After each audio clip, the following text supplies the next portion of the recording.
Of course it's raining. I'm British. Why wouldn't it be raining?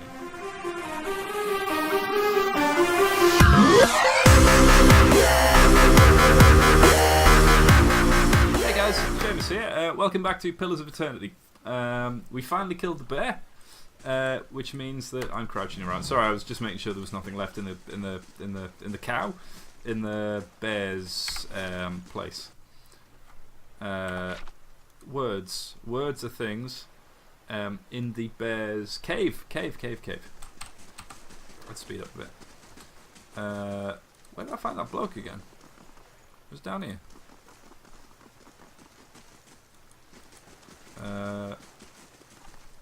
Where is he? Vengeance from the grave. Confront Nonton. Where is Nonton?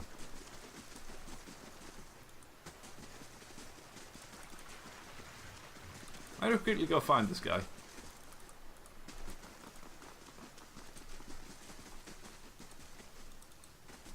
Unless he's not here anymore. I mean, that's a possibility as well.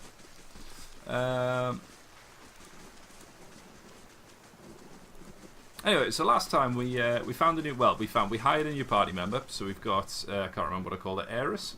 Yep. So we've got Eris, Aloth, Adair. Oh, there we go. Fold the note. My dear Nonton, please stay safe. Please be safe. Know that whatever happens, I still love you. Is this Brokeback Mountain? I'll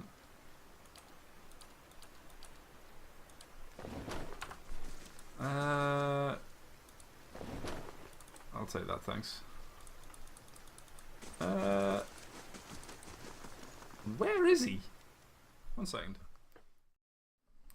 Okay, so I've had a look around this around the place, and he's not here. So I'm just going to assume that he's gone back to Gilded Vale. Anyway, there's a few places in the Gilded Vale that I want to check. A few houses that I haven't been into, that windmill, stuff like that. So we'll see what happens. Also, while it loads, for anybody who's enjoying Pillars of Eternity, and if you're up to episode 9, 10, I forgot which one this is, 10 I think. If you're enjoying it, the Kickstarter just went up today for a card game based on the world of this game, which looks really interesting. Oh, okay, I wasn't expecting that. Clink. As you near, you feel a vibrant history contained in the essence of this man's soul. Voices from its past seem to call out to you. Reach out for the soul. Whoa, bloody hell. You see a small group of people gathered around the ruins of a house. Destruction continues out from the single dwelling, through the entire village. Not a single building still stands. Rubble is scattered everywhere. One of the men in the group leans over something in the debris. It is this man, younger, barely more than a boy. The man reaches out and shakes the boy by the shoulder. The boy makes no sound and doesn't respond to the man's disturbance. The man looks up at the other members of the group and shrugs, standing to rejoin his friends. The boy suddenly sits up, eyes wide. He scrabbles backwards away from the group, looking around in horror. The group moves towards him in unison, eliciting a yelp from the boy who tries to move further away. A woman in the group puts out a hand, stopping the rest. She turns to them reproachfully, motions for them to stay, then looks at the boy on the ground who is trying to push himself along what remains of a wall. He seems unaware he has been stopped. He is even stopped. The woman slowly moves towards the boy, hands out, speaking in a low, calming tone. For a time, the boy doesn't even hear. He just closes his eyes and braces himself against the wall, expecting violence. Eventually, the woman's words work through the fear, and he hears her. He opens his tear-filled eyes and stares at her. She holds out a hand to him. He looks at it, seeming confused by the offer, then hesitantly reaches out. She takes his hand in hers, then leans down to help him stand. Step back. Well, that was bloody weird. What about you? Oh my goodness. Zlox the Usurper. As you near, you feel a vibrant... Okay, same as before. Reach out for the soul. You see a lone man standing in a field. He looks around, surveying the crops. Occasionally, he bends to examine a leaf up close. He's intent on what he is doing, completely absorbed in his work. This man approaches him from behind. He moves slowly, but does nothing to mask his approach. In his hand, he carries a large sword. There appears to be no malice or hatred in the man's demeanour. He almost seems pleased. The first man hears his approach and stands, turning away from the plant he was inspecting. His face breaks into a smile and he opens his arms to welcome the approaching man. The smile freezes into a grimace as the second man thrusts his sword through his stomach, its blade now protruding from his back. His arms slowly fall to his side and blood starts to drip from the sword onto the plants below the men. As the first man crumples to his knees, the second pulls the sword out, a tear slowly falling down the cheek of his still smiling face. Okay, I'm going to step back. What the hell happened there? What's going here? Yeah, as I was saying, so the Kickstarter has begun for the card game based on this. I recommend you go and give it a look. It looks like a lot of fun. So I can't actually. I'll just kind of run around it. Alfra, a dear wooden woman is standing in front of the fireplace, humming a quiet tune to herself, or perhaps to her unborn child, as she is quite clearly pregnant. She turns her head slightly as you enter. She is definitely not pregnant. Gods keep you. Huh? Well, finally, I was starting to think. The woman makes a startled noise when she turns around and sees you. Oh, I'm sorry, I was expecting someone else. She gives you a cautious smile. Can I help you? Nice cat.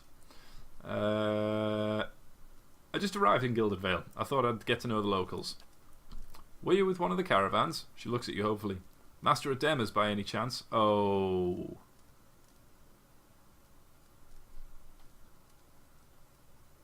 Why do you ask?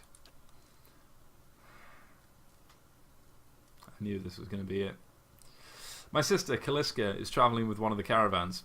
She sent a letter before she came. Said she was going to pay her way by working as a guard for the caravan master.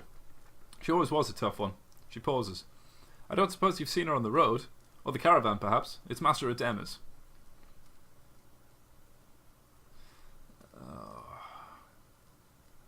I was with the caravan. I'm afraid the rest of the caravan was killed. The caravan was attacked and we escaped, but Kaliska was caught in a bivouac. Kaliska didn't make it. Okay, it's between 1 and 3. 2 just seems a little harsh. Or like, I survived. Okay, yeah, we're gonna say that she died in a bivouac. Alfra covers her mouth with her hand, eyes wide with horror. For a few moments she can manage nothing but a strangled, voiceless gasping, her eyes brimming with tears. I knew. I told her it was a dangerous path to take. Kaliska was always so certain she could take on any danger. Alfra sniffs. Oh, my poor sister. I'm sorry, stranger. I can't believe she's gone. If only I hadn't called her. If I hadn't written to her, she might still be alive, somewhere. Alfra's face crumples, and a solitary sleer tides down her cheek. Please don't cry. Quit your Wow, that's brutal. Man, I can be a douche. Please don't cry. Maybe I can help. Alfra looks at you with some surprise before dabbing at her nose with her sleeve. That's kind of you to offer, but I don't know if I could impose this on you. It's not a small favour. Alfra wipes her eyes. I'm worried about the baby, about the legacy. I told Kaliska as much as I could, but all I know is that for a long time now, every child born in Gilded Vale has been soulless, empty. It's happened to so many mothers, and Lord Redrick, he's exiled all of them, calling it a sign of the gods' disfavour. She sniffs. With my Hathort gone, I don't know how I'd manage if I lost my home too.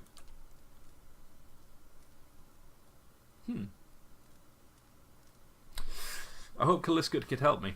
They say Ranga, the old midwife, knows a way to prevent the child being hollowborn, but she moved south to Anslog's Compass 2 seasons ago. The journey's too far for me. I can't make it as I am. But I don't have anyone else now with Kaliska gone. Sorry, starting to yawn. More tears run down her face. Please, can you help me? I wish I was a kind wayfarer or a Gullpack knight. That would be pretty cool. I'll find Ranga for you. Alfra blinks, eyes wide. You will? Oh, gods bless you. Here, I'll give you some coin to pay her with. You needn't trouble yourself with that. I think it's a drink she fashions out of, well, I'm not sure, but it wouldn't be too much of a burden to carry back. Anslog's compass is what we call the lagoon to the south. You'll have to cross the wilds to get there.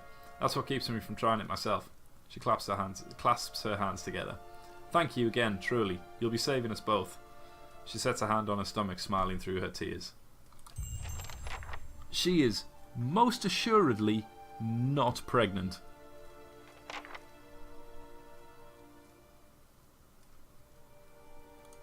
What's that? I'm not stealing from the woman. Is there anything else I can look at, though? The worn dog-eared book is titled Travels Upon the Keldglas Sea. There is an etched illustration of a vast finned leviathan. What's in that? Anything worth it? Nah, screw it. Yeah. Cool. Let's head out then.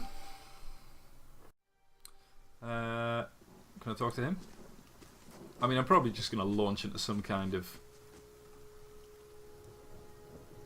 Yeah. Fairdude's just complaining about the...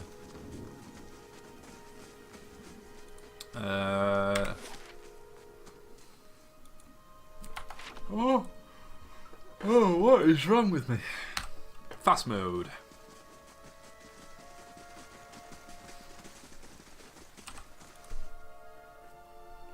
Okay, what have you guys got for me then?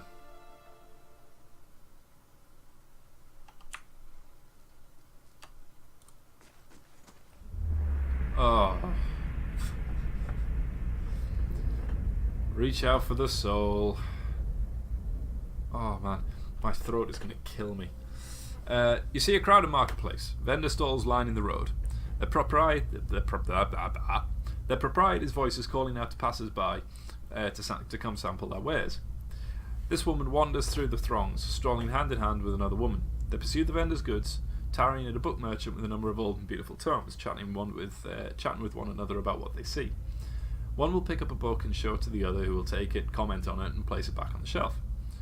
Then the first will snatch up the book again and will quickly pay the merchant before the other can snatch it back. They walk away from the market, weighed down by packs filled with books, still hand in hand, standing close, comfortable and familiar with each other. Are they Lethbenims? As they pass down a somewhat deserted street, an object suddenly hits with this woman in the chest and bounces off, rolling away towards one of the buildings. The women stop and look at the object, an apple, and then back at the person who threw it. There is nothing special about him aside from the angry look on his face and the other two apples he holds. Before either woman can move, the man draws back and throws another one at them, this time hitting the second woman in the forehead. He yells at them, something derisive and hateful, something about a legacy and about responsibilities. The woman raises her hand to her head and wipes the juice and bits of fruit from her face and stares the man down defiantly. The first woman squeezes her hand and puts the other on her companion's shoulder, attempting to calm it down. The other woman pulls a book from her pack and holds it before her, muttering under her breath. She pulls her hand free and waves it above the book, an aura forming around her. The first woman is still trying to calm her down, but all she says goes unheard. The man, uncaring of the events that are happening in front of him, draws back and throws the last apple. As it arcs through the air toward them, the second woman brings up her hand and points at the apple. A glowing orb of energy flies from her hand and strikes the apple, causing it to explode, raining bits of apple down on the road and buildings around them. Whoop.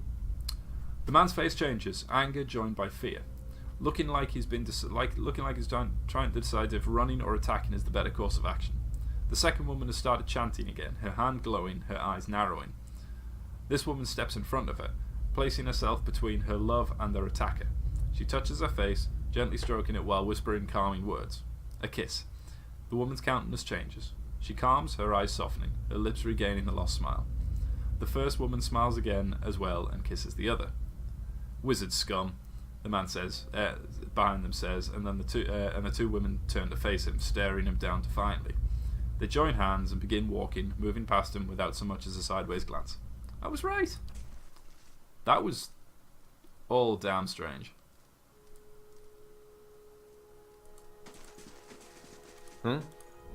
Oh, no, I don't want to do that. I want to do something that isn't. Oh. You see a key... There's so much reading. I can feel my throat now. You see a key turn gently, steady, and hear the ghostly click of the door swings inwards. Two figures slip in, locking the door behind them, and begin their prowl. Their hunt is efficient, and it takes them little time to acquire a sizable collection of documents and oddly shaped velvet pouches. Quick hands fill pockets, rucksacks, bags. The door opens downstairs and everything freezes. Footsteps, a tired giggle. The thieves are all eye whites and short breath as they empty their pockets of all but the necessities. Anything noisy hurriedly replaced. Silence from downstairs, then tentative steps up the staircase. A voice calls out. One thief creeps forward, the other gesticulating wildly for him to return. He continues forward, crouching by the banister. He sees a gaudy shoe and shoves. The woman falls with a cut-off scream, rolling lifelessly to the floor. Swearing, the second thief grabs her brother, and they make their escape, collecting whatever of value they can on the way out.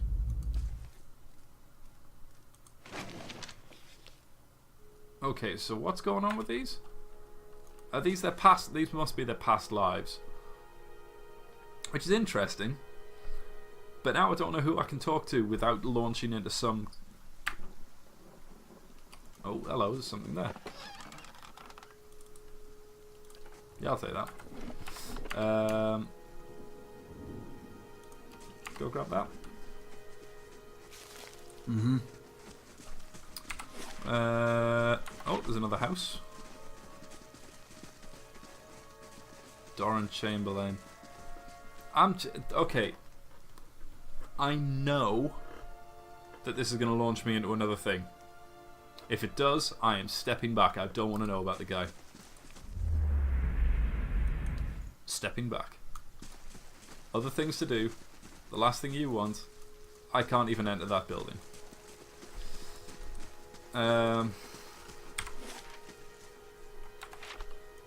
That's the... Oh. That's the smithy. Oh no, that's Ingroad's house. The smithy's there. Oh, okay, cool. Well, let's have a look at this then.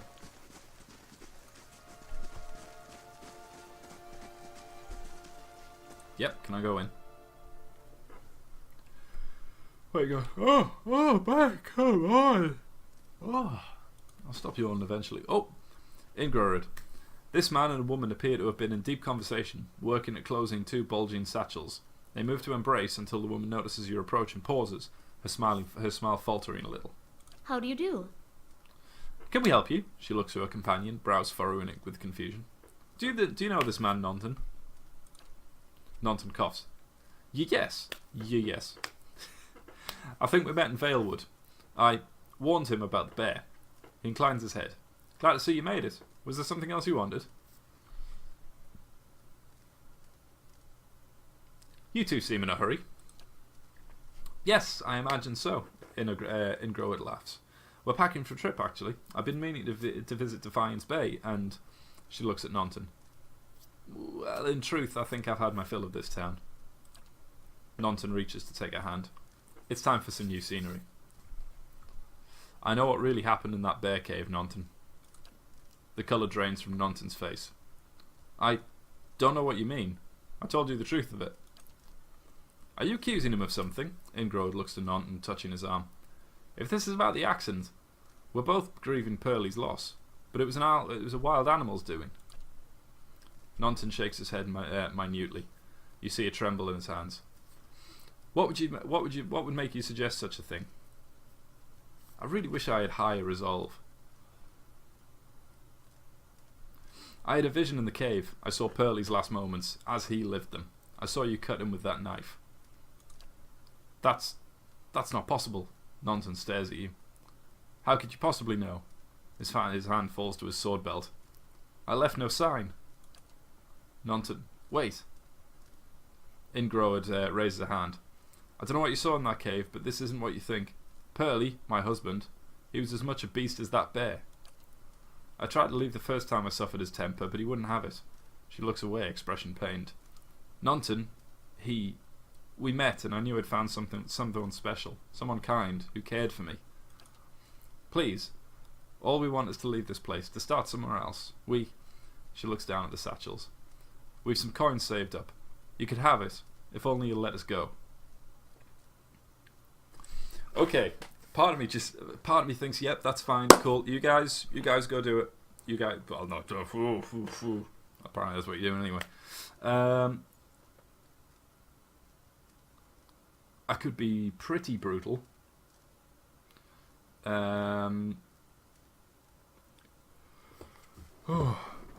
Okay, so I can take the money off them. Just say, cool, I'll take your money, get out. I can take it to the magistrate, which I feel might involve him attacking us. I can just straight up attack him, saying that Pearlie didn't get another chance, which I think means that both of them will die.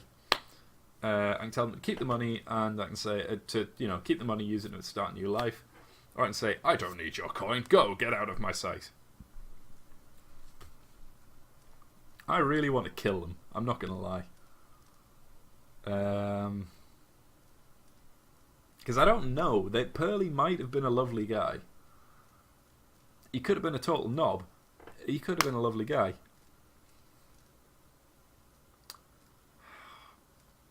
I'm not sure I'll be able to live with myself if I do actually kill them, and I don't feel like they're going to have anything on them. Like anything worthwhile apart from the money, so I'll take the money off them. Ingrode sags with relief. Thank you. From the bottom of my heart, thank you. She fumbles through one of her bags and withdraws a heavy coin purse, which she hands to you. For your compassion. Let's go, Nonton. We've a long way ahead of us. Go on, get out. Thank you again. We won't forget this. Now I'm going to ransack your house. Am I able to look at this? This bottle of Sonred is half empty. Cool, I'll take some more of your money. And the Broken Stone Wall. There's nothing else.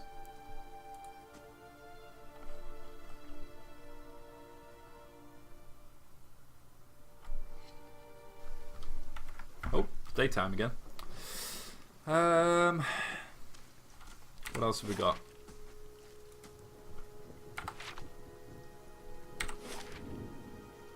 Road east. Got the Blackhound in. Got the road west. Okay. I'm going to go and buy some stuff from the blacksmiths, like camping supplies and stuff like that, because I've got none of those left. But I'm not going to do that on camera. We'll make you watch. So thank you. It's really very much appreciated. If you've enjoyed this video, like, comment, subscribe. It's all very much appreciated. It all really helps the channel. Yeah, I will see you in the next video. Thank you very much. Bye-bye.